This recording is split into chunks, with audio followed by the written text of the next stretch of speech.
ওর হচ্ছে ThinkPad E570।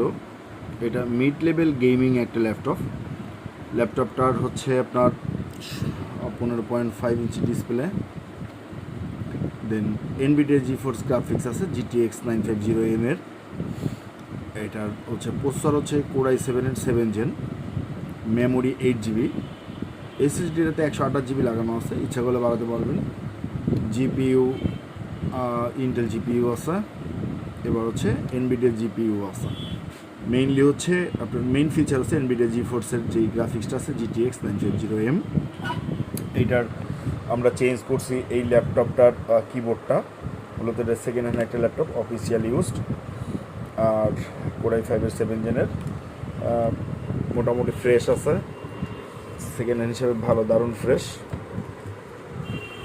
ব্যাকপার্টটা তাছাড়া এই যে কিবোর্ড পার্ট, এটার হচ্ছে ব্যাটারিটা হচ্ছে অরিজিনাল ব্যাটারি লাগানো আছে, মোটামুটি ব্যাকআপ দেবে 3 ঘন্টা 3.5 ঘন্টার মতো ব্যাকআপ দেবে। 15.5 ইঞ্চি ডিসপ্লে, যদিও গেম করতে পারবেন। খুব ভালো একটা ল্যাপটপ, দেখতে পারেন।